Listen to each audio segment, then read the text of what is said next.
మేడ్చల్ జిల్లా ఉద్దమరి గ్రామానికి చెందిన రైతు ప్రసాద్ రెడ్డి ఉద్యానవన పంట సాగులో రాణిస్తున్నారు.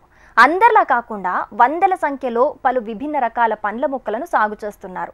రసాయనాలు వినియోగించకుండా సహజ పద్ధతిలో సాగు చేస్తున్న ఈ పండ్ల మొక్కల్లో ఎన్నో ఔషధ గుణాలుంటాయని చెబుతున్నారు. ఇదొచ్చేసి ఒక కుటుంబానికి సరిపడా పండ్లు గానీ, కూరగాయలు గావాలి. ఆ విధంగా ఇది మనం డిజైన్ చేసుకున్నాం.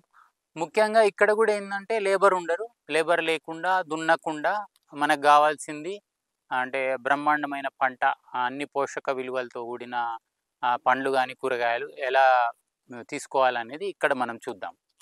ముఖ్యంగా ఇదొచ్చేసి మనకు లక్ష్మణ ఫలము, ఈ చెరుకు రసము, అదొచ్చేసి స్టార్ ఫ్రూట్ అక్కడ ఉంది కదా, అదొచ్చేసి స్టార్ ఫ్రూట్ ప్లాంట్.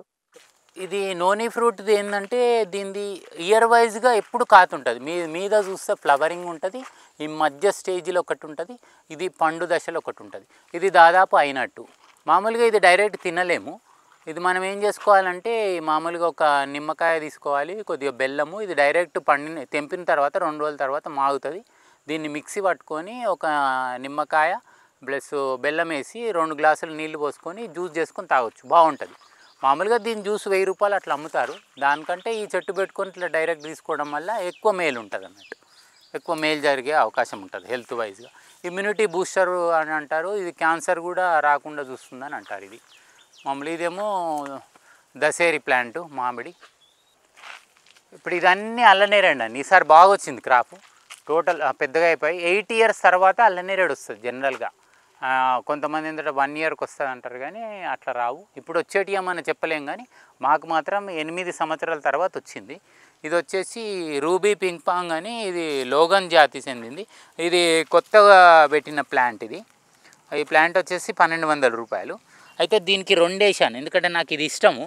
ఈ ఫ్రూట్ బాగుంటుంది, త్వరగా పెరగాలని ఇక్కడో మొద్దు వేసాను. చూద్దాం ఎన్ని రోజులు వస్తుంది. దాదాపు 2 ఇయర్స్లో మళ్ళీ మనకు ఈల్డింగ్ వచ్చే అవకాశం ఉంటుంది. ఇది దాదాపు ఒక 1 ఇయర్ ప్లాంట్. ఇది అంటుకట్టిన మొక్కనే, కొత్త ప్లాంట్. ఇది లోగన్ చెందింది. ఇది వచ్చేసి ఇక మళ్ళీ ఇది ఒక పనస, ఇది సపోటా, మామూలు సపోటా, పాల సపోటా. ఇవన్నీ డిజైన్ చేంజ్ చేసుకుంటాం అన్నట్టు. అంటే ఎక్కువ ప్లాంట్లు ఉంటే ఏం చేస్తామంటే తీసేసి మళ్ళీ కొత్త ప్లాంట్ మనకు కావాల్సిన డిఫరెంట్ వెరైటీస్ తెచ్చుకుంటాం. ఇది ఆవకాడో. ఇప్పుడు ఈ ఆవకాడో దగ్గర మీకు మునిగా చూస్తున్నారు కదా, ఎండాకాలం ఏం చేస్తామంటే దీన్ని గొడుగుగా వాడతాము. అంటే ఇది ఎండకు తట్టుకోదు కాబట్టి కొద్దిగా పెంచేసి దీన్ని డాన్సింగ్ షేడ్ ఉంచుతాం. ఇట్లా ఎండాకాలం తర్వాత తిరిగి కట్ చేసేసి ఇక్కడ వరకు కట్ చేసి ఎరువు వేసేస్తాం అన్నట్టు. 2 in 1 పని చేస్తుంది. అప్పుడేమో నీడగా ఉంటుంది, తర్వాత ఎరువు అయిపోతుంది. అన్నిటి దగ్గర ఇట్లా ఏదైతే షేడ్ కావాలో అక్కడ మునిగ పెట్టుకుంటాం. మునిగే ఏంటంటే వేరే దాన్ని ఎంకరేజ్ చేస్తుంది, కానీ దీనివల్ల దానికి నష్టం అంటూ ఎక్కువ ఉండదు. ఇది రెడ్ పనస అని పెట్టుకున్నాము. రెడ్ పనస, పనసలో రెడ్. ఇది water Apple, red water Apple. దీన్ని మనము ఇక్కడే ఈ మన ఫామ్లోనే తయారు చేసుకున్నాము. చిన్న మొక్క ఇంత తీసుకొని ఇంత 1 ఇంచ్ వరకు ఈ స్కిన్ తీసేసి ఇక్కడ మట్టి పెట్టేసి కొద్దిగా ఎరువు పెట్టి టైట్ ప్యాక్ చేస్తే ఒక 3 months తర్వాత ఏర్లు వస్తాయి. దీన్ని తీసేసి నీడల తొట్టిలో పెట్టుకోవాలి. కనీసం ఒక 1 month పెట్టుకున్న తర్వాత దీన్ని నాటుకుంటే ఇక ఈ విధంగా అయింది. ఇట్లా చేసుకోవచ్చు. ఎయిర్ లేయరింగ్ ద్వారా చేసుకుంటే చాలా బాగా గ్రోత్ ఉంటుంది. ఇది ఒక 5 years మొక్క. ఈ మొక్క వచ్చేసి స్వీట్ లూయి. ఇప్పుడు ఇది కనబడుతుంది, ఇంత పెద్దగా అవుతుంది, బ్లాక్ కలర్ ఉంటుంది. స్వీట్ లూయి బాగుంటుంది, టేస్ట్ బాగుంటుంది.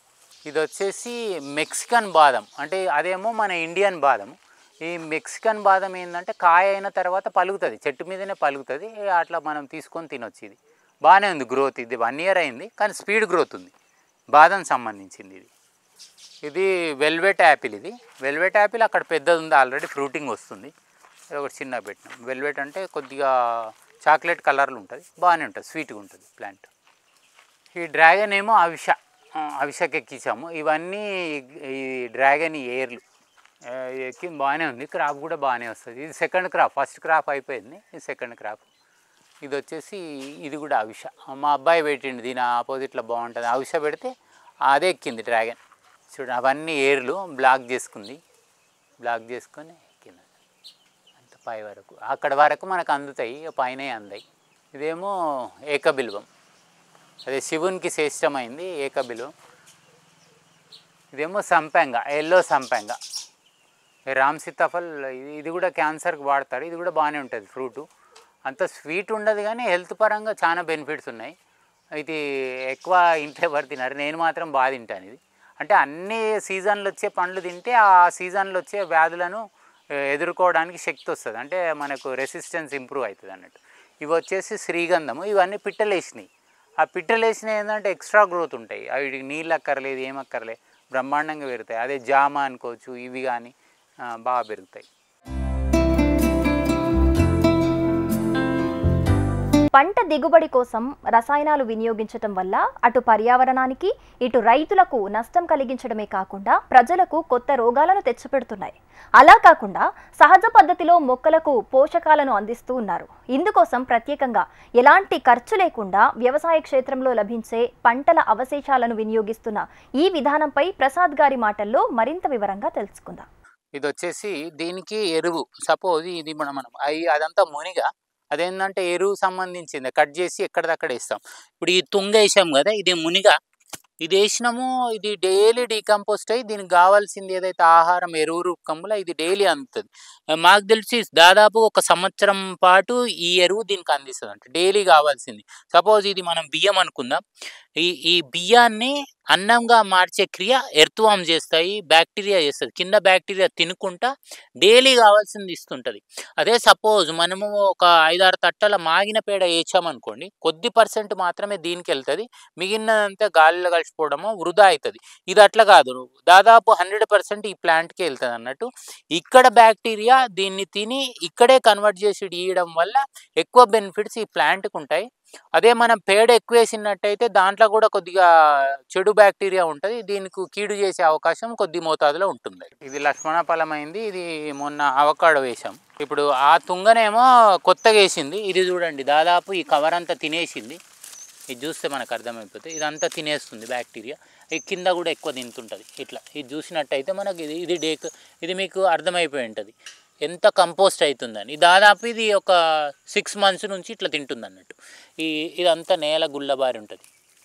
ఇది చూడండి, ఇది మామూలుగా ఇది మనది రెడ్ సాయిల్ ఇట్లా బ్లాక్ అయిపోతుంటుంది, అంటే డైలీ కావాల్సిన క్రియ ఇట్లా బ్యాక్టీరియా ద్వారా అవుతుంటుంది. మన మీద చూస్తే తెలియదు, కింది నుంచి తినుకుంటూ వస్తుంది అన్నట్టు. ఇట్లా ప్రతి దగ్గర ఒక తుంగేసేస్తాం, అంటే అదే ఎరువు, సహజమైన ఎరువు. ఇట్లా ఇవన్నీ ఆ ఒక్క ట్రీ వల్ల ఇదంతా కంపోస్ట్ అవుతుంది అన్నట్టు. అది వచ్చేసి బత్తాయి. ఆ బత్తాయి దగ్గర మునిగా ఎక్కువ వేసాము, ఎందుకంటే అది క్రాఫ్ ఎక్కువ వస్తుంది, అది ఎక్కువ తీసుకుంటుంది అన్నట్టు. మామూలుగా ఎరువు ఎక్కువ అవసరం పడుతుంది, అందుకే ఆకులు కర్రలు అంతా వేసేసి దాని మీద ఈరోజు వచ్చిన అది మామూలుగా పేడ ఉంటుంది, దాన్ని నీళ్ళలో కలిపేసి జస్ట్ దాని మీద చల్లేస్తాము. తొందరగా అది కంపోస్ట్ ఎక్కువ స్పీడ్గా అయిపోతుంది అన్నట్టు. మరి ఈ రోజు ప్రసారమైన కార్యక్రమంతో పాటు సాగుదారులకు ఉపయోగపడే సేద్య సమాచారం, అభ్యుదయ రైతుల అనుభవాల కోసం HMTV అగ్రి యూట్యూబ్ ఛానల్ని సబ్స్క్రైబ్ చేసుకోండి. ఇది ఇవాల్టి నేలతల్లి కార్యక్రమం. నమస్తే.